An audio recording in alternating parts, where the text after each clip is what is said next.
নমস্কার, story officially চ্যানেলে আপনাদের প্রত্যেককে স্বাগত। এই দুনিয়ার পেছনে যে যতই প্রত্যেককে সন্তুষ্ট করতে যাও,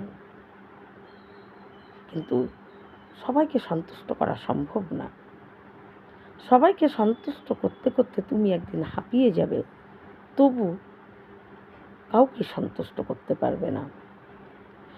যেখানে ভগবান রাম, ভগবতী সীতা, স্বয়ং শ্রীকৃষ্ণকেও শিশুপাল নানা রকম কথা বলেছিল, সেখানে আমরা তো তুচ্ছ। তাই সন্তুষ্ট জগৎকে করতে না করে সন্তুষ্ট যদি করতে হয়, ভগবানকে করো। যে অল্পতেই সন্তুষ্ট হয়ে যায় তাকে সন্তুষ্ট করো। তাই সন্তুষ্ট করার পেছনে, জগৎকে সন্তুষ্ট করার জন্য তার পেছনে দৌড়ানোর কোনো দরকার নেই। এটা শুধুমাত্র বোকামি। সন্তুষ্ট যে সময় সারা জগৎকে সন্তুষ্ট করতে যাব, সারা পরিবারকে সন্তুষ্ট করার চেষ্টা করব, কিন্তু তারপরেও যদি তাদের মনের মতো কোনো কথা বা তাদের কোনো ভুল যদি ধরানো যায়, সেখানেই তোমার উপরে নানা রকম কথা চলে আসবে। তাই যেখানে ভগবান শ্রীকৃষ্ণ শিশুপালের কাছে নানা রকম কথা শুনতে হয়েছে, সে ভগবান হয়েও তাকে কথা বলার মতন তাকেও নানা রকম কথা তারও শুনতে হয়েছিল। সেখানে আমরা কে? তাই যতটুকু সময় পাওয়া যায় ভগবানকে রিঝাও। যে কোনো দিন তুমি তাকে সন্তুষ্ট করছো বা তোমার প্রতি সে প্রসন্ন হয়ে থাকবে। যে কোনো দিন কাউকে আঘাত দিয়ে কথা বলে না, যে সমস্ত বিপদের পাশে থাকে, তাকে সন্তুষ্ট করার চেষ্টা করো। জগৎকে সন্তুষ্ট করে কোনো লাভ নেই। আজকে আমি এই সমস্ত দেবদেবীরকে যে আমরা মূর্তি পূজা করি, যে তার আকৃতি, ভগবান শ্রীকৃষ্ণ যেমন আমরা দেখতে পাই, তার কৃষ্ণবর্ণ, হাতে বাঁশি, মাথায় ময়ূর চূড়া, পীতাম্বর ধারণ করা, বৈজয়ন্তী মালা, বনমালা তার গলায়। আমরা এরকমভাবেই সমস্ত দেব দেবীদের পুজো করি, তাদের মূর্তিকে দেখি। কিন্তু শিব তার মূর্তিকে পুজো করা যায়, কিন্তু আমরা শিবলিঙ্গ পুজো করি। প্রতিটা ঘরে ঘরেই শিবলিঙ্গ থাকে। তাই শিবলিঙ্গ আর শিবের মধ্যে কিন্তু কোনো পার্থক্য নেই, এটা ভাবার কোনো অবকাশই নেই। যে শিব সেই হলো শিবলিঙ্গ, একই দুজন। কিন্তু এই শিবলিঙ্গর প্রচলন, পুজোর প্রচলন কি করে হলো, আজকে আমি সেটাই বলবো। এই শিবলিঙ্গই বা কী করে হলো, বা সেটা পুজো করার কথাই বা কে বলল? যখন নাকি একবার ভগবান বিষ্ণু আর ব্রহ্মা, তাদের দুজনের মধ্যে প্রচণ্ড ঝামেলা শুরু হয়ে যায়। আসলে ব্রহ্মা, তার মনে হচ্ছিল যে আমি সৃষ্টি করি, এই পৃথিবীতে সমস্ত জিনিস আমার সৃষ্টি, তাহলে আমি শ্রেষ্ঠ। কিন্তু ভগবান বিষ্ণু বলে যে পালন করি আমি, শুধু সৃষ্টি করে রেখে দিলে কি হবে? যদি পালন না করা যায়, একটা শিশুকে জন্ম দেওয়ার পর যদি তাকে লালন পালনই না করা যায়, তাহলে সেই শিশু কি থাকে? বেঁচে থাকে? বেঁচেই থাকবে না। সেই রকম পালন যে করে, তার একটা বড় ভূমিকা আছে। কারণ জন্ম দিলেই যে হয়ে গেল তা কিন্তু না, পালন করাটা হলো সবচেয়ে বড় ব্যাপার। যে তাকে লালন পালন করে বড় করতে হবে। তাকে যদি জন্ম দিয়ে ফেলে রাখা যায়, তাকে যদি লালন পালন না করা যায়, তাহলে এই সৃষ্টি কি আর থাকবে? তাই ভগবান বিষ্ণু বলে যে না, আমি শ্রেষ্ঠ। কিন্তু ব্রহ্মা কিছুতেই মানতে রাজি না। ব্রহ্মা বলে আমি সৃষ্টি করি, আমি সবচেয়ে বড়। কিন্তু দুজনের মধ্যে কেউ যখন মানছে না, পায়ে হাতাহাতি শুরু হয়ে যায়। এদিকে তাদের ব্রহ্মা আর বিষ্ণুর এই দুজনের বিবাদ যেন দেবলোক কেঁপে ওঠে এবং তারপর তারা দুজনে হাতাহাতি শুরু হয়ে যায়। মহাদেব তখন ভাবে দেবাদিদেব যে সৃষ্টি আর পালন নিয়ে কে শ্রেষ্ঠ ঝগড়া করছে, এদের দুজনের যদি লড়াই না থামানো যায়, এই সৃষ্টি তো নষ্ট হয়ে যাবে। কে বা পালন করবে, কেই বা সৃষ্টি করবে, সৃষ্টি তো রসাতলে চলে যাবে। তাই এর একটা বিহিত করা দরকার। এই ভেবে দেবাদিদেব মহেশ্বর তিনি কি করেন, একটা তার যে শক্তি, একটা জ্বলন্ত একটা উঁচু একটা স্তম্ভের মতন তিনি তাদের দুজনে হাতাহাতি করছে এবং তার মাঝখানে সেটা এসে যায়। দুজনের লড়াই থেমে যায়। দুজনেই ওই জ্বলন্ত যে একটা স্তম্ভের মতন সেটার দিকে তাকিয়ে থাকে। এটা কোথার থেকে আসলো? তারপর সেখান থেকে একটা আওয়াজ আছে যে এর যদি শুরু যে বলতে পারবে আর যে এর শেষ বলতে পারবে, এই দুজনের মধ্যে যে কোথার থেকে শুরু আর কোথায় শেষ হয়েছে, এটা দুজনের খুঁজে যে প্রথম এসে বলবে সেই হলো শ্রেষ্ঠ। তখন ওই ব্রহ্মা আর বিষ্ণু তারা দুজনে, ব্রহ্মা বলে আমি উপরের দিকে যাচ্ছি খুঁজতে যে এর কোথায় শেষ, আর বিষ্ণু বলে আমি নিচের দিকে যাচ্ছি এ কোথার থেকে শুরু হয়েছে এটা খোঁজার জন্য। দুজন, ব্রহ্মা উপরের দিকে যায়, বিষ্ণু নিচের দিকে খুঁজতে থাকে। সেই যত গভীরেই বিষ্ণু যাচ্ছে তত গভীরেই দেখে সেই জ্বলন্ত যে স্তম্ভের তার কোনো শেষ নেই, সে আছেই। ব্রহ্মা এদিকে উপরে উঠেই যাচ্ছে, যতই উপরে উঠে তাও দেখে সেই জ্বলন্ত ওই স্তম্ভ সেটা তো আছেই। কিছুতেই ব্রহ্মাও খুঁজে পায় না এ কোথায় শেষ হয়েছে, আর বিষ্ণুও নিচে খুঁজে পায় না এর কোথার থেকে শুরু হয়েছে। বিষ্ণু তখন মনে মনে ভাবতে থাকে যে এ নিশ্চয়ই দেবাদিদেব মহেশ্বরের পরম শক্তি, যার সর্বশক্তিমান মহাদেব, তার সমস্ত শক্তি দিয়ে স্তম্ভ তৈরি করা। তাই এর কোনো, মহাদেবের যেরকম আদি আর অন্ত নেই, এই স্তম্ভ হলো মহাদেবেরই স্বরূপ। এর কোনো আদিও খুঁজে পাওয়া যাবে না, এর কোনো অন্তও খুঁজে পাওয়া যাবে না, এর শুরুও নেই শেষও নেই। এ মহাদেবাদিদেব মহেশ্বর তিনি স্বরূপ, তিনি এটা করেছেন, তারই সর্বশক্তি দিয়ে এই স্তম্ভ তৈরি। তাই আর গভীরে গিয়ে এর লাভ নেই, কারণ এর কোনো শেষ আর শুরু নেই, তাই এটা খুঁজে পাওয়া যাবে না।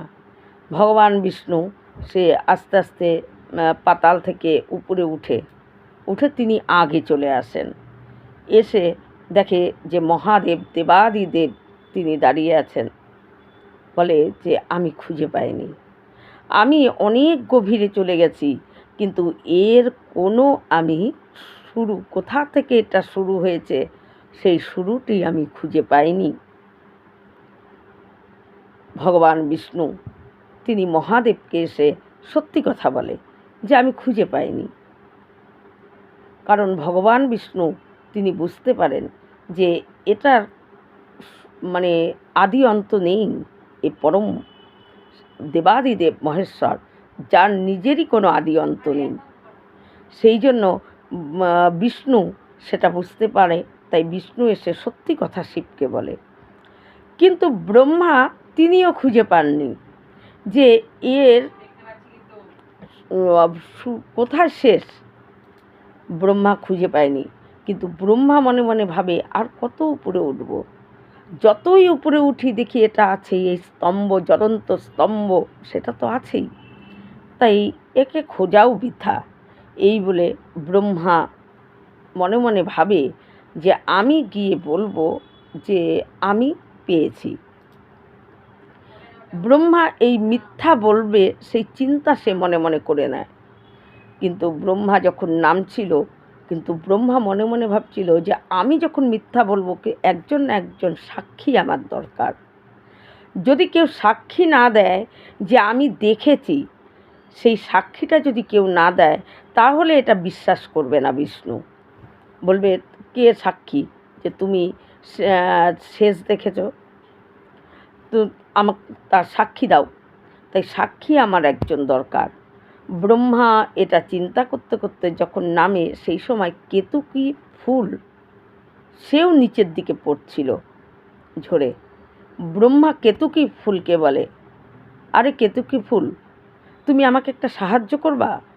কেতকী ফুল দেখে যে পরম ব্রহ্মা, একে যদি আমি সন্তুষ্ট করতে পারি, আমি যা চাবো আমার ইচ্ছা পূরণ করে দেবে। কেতকী ফুল এটা ভাবে, তার ভিতরে লোভ জন্মায় যায় যে সে যেটা চাবে সেটা পেয়ে যাবে। কারণ এই রকম ব্রহ্মা যদি কোনো কথা আমি রাখি, কেতকী ফুল বলে কি, বলে তুমি আমার একটা উপকার করবে। বলে কি উপকার আপনি বলুন। বলে যে আমি আমার আর বিষ্ণুর মধ্যে এই যে স্তম্ভ, জ্বলন্ত স্তম্ভ, এই স্তম্ভটা কোথায় শুরু কোথায় শেষ, বিষ্ণু শুরু খুঁজতে গেছে কোথার থেকে শুরু, আর আমি শেষটা খুঁজতে গিয়েছিলাম, কিন্তু দেখো খুঁজে পাইনি।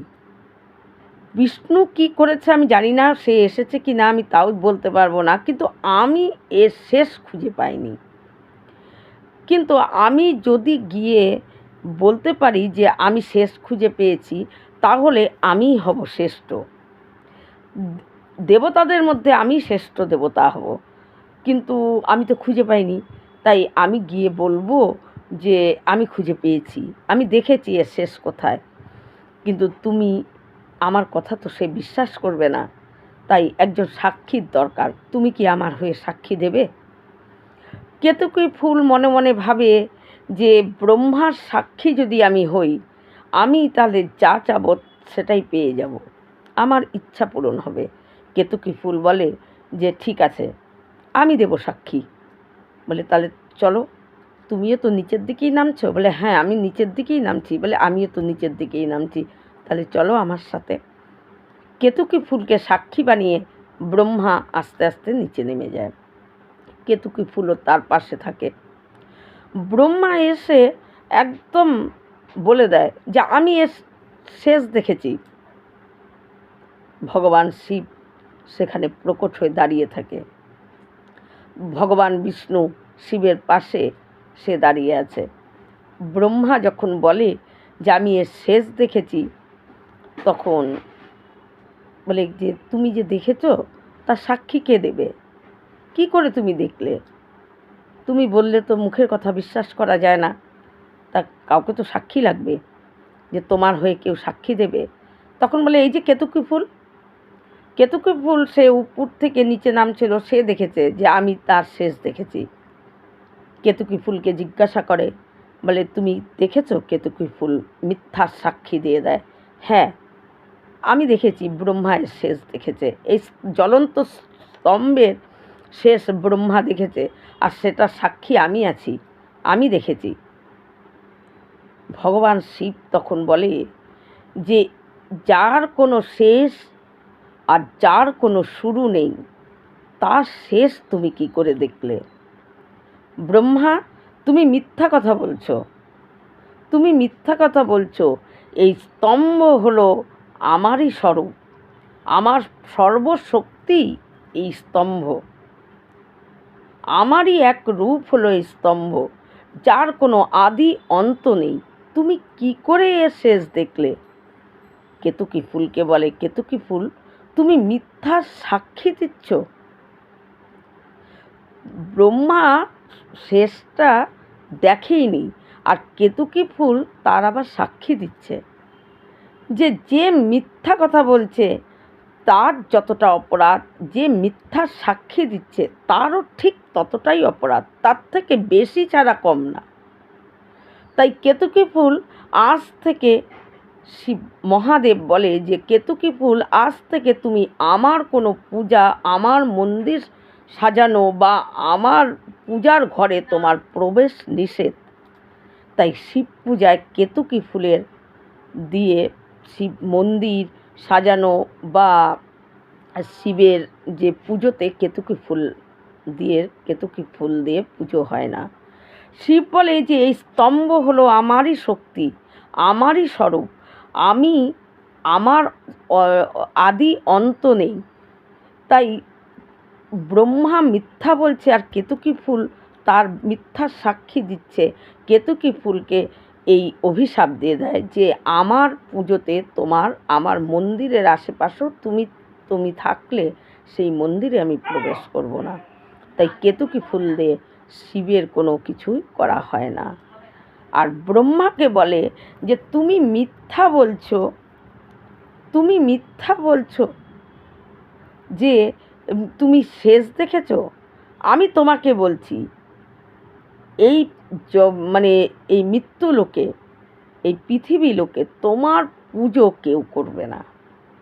তোমার এই মিথ্যা বলার জন্য তোমার পুজো হবে না, ব্রহ্মা পূজা হবে না, তাই তোমার পুজো বন্ধ। ভগবান বিষ্ণু তিনি সত্যি বলেছেন, তিনি যা দেখেছে সেটাই সত্যি বলেছে, তাই তার পুজো প্রত্যেকে করবে। প্রতিটা ঘরে ঘরে সমস্ত জায়গায় তাকে পুজো করা হবে, কারণ সত্য সব সময় কোনো দিন সত্য চাপা পড়ে থাকে না, সত্য জয় হবেই। সত্য জয় কিছুতেই কোনোভাবেই কোনো মিথ্যার দ্বারায় সত্যকে ঢেকে দেওয়া যায় না।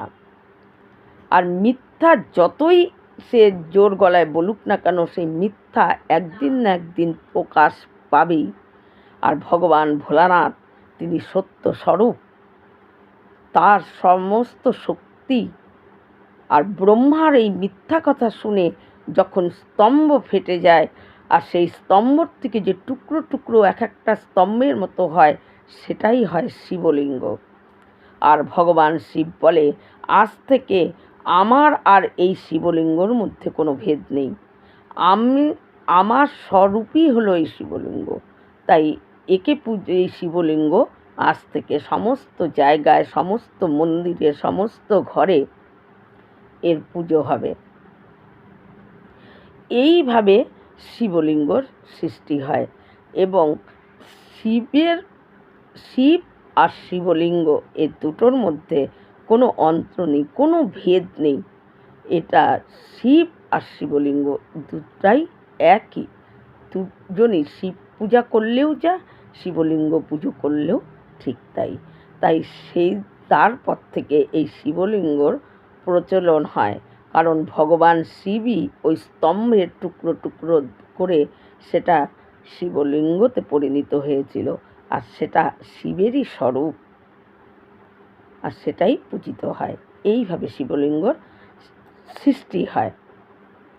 এই রকম ভিডিও পাওয়ার জন্য আমার চ্যানেলটিকে সাবস্ক্রাইব করবেন, অবশ্যই একটা লাইক করবেন। নমস্কার।